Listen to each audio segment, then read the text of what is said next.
Hello, my name is Dr. Christian O'Connell. I am the academic course leader in history at the University of Gloucestershire, which is based in Cheltenham. It's an interesting story of two things coming together, really. My research and focus on American history has always been based on the transatlantic connections between the United States and Britain and Europe. And in particular, I've examined and looked at the journeys of African Americans and their culture primarily throughout the 20th century. And so I've always been interested in the ways in which African American music, cultural figures, art, and culture has traveled across the Atlantic, and how that has both helped to shape people's understandings of the United States, but also its kind of racial dynamics. So that's my professional interest, but also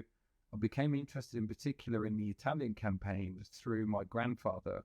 I'm Italian on my mother's side, and my Italian grandfather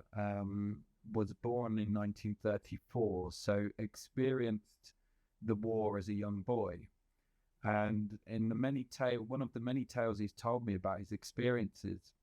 was that the first Allied troops that passed through his village, which is in a small village not far from the Adriatic coast in Abruzzo,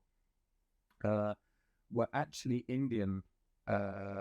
troops that formed part of the British forces. And that always fascinated me, that the first Allies that passed through this small rural village in kind of central southern Italy were not white Englishmen or Americans, but they were people from a very different place, and that kind of got me very interested in the kind of peculiarities of the Italian campaign,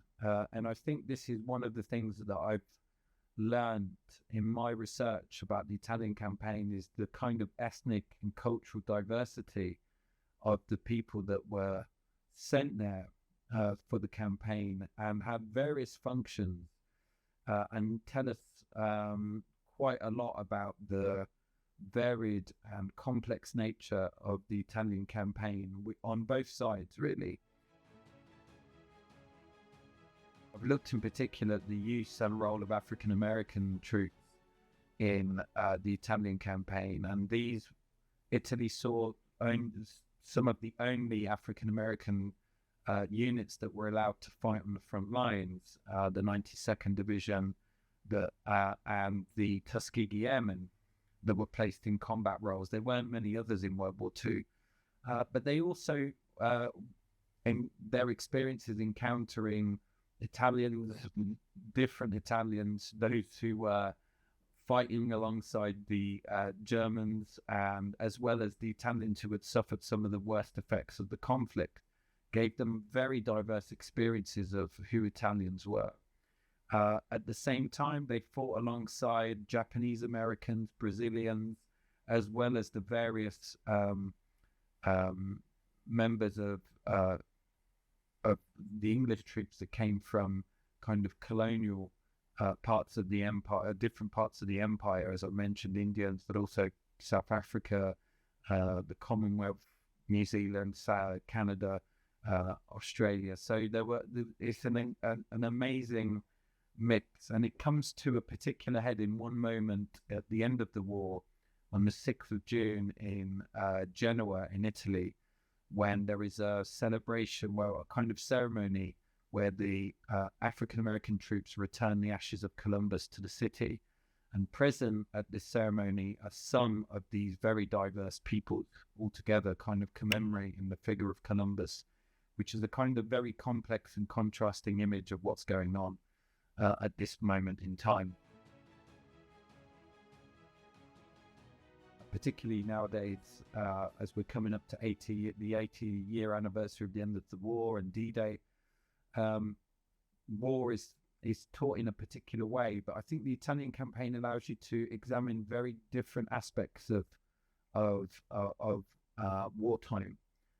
particularly the encounters between different people, and how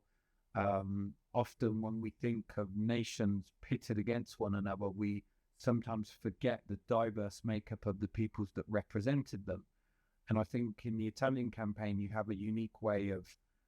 examining that peculiar context. And it's a very fascinating way to examine war, the significance of the Second World War in particular, and how that, as you know, the Second World War and its settlement shaped the foundations for the society in which we live in now.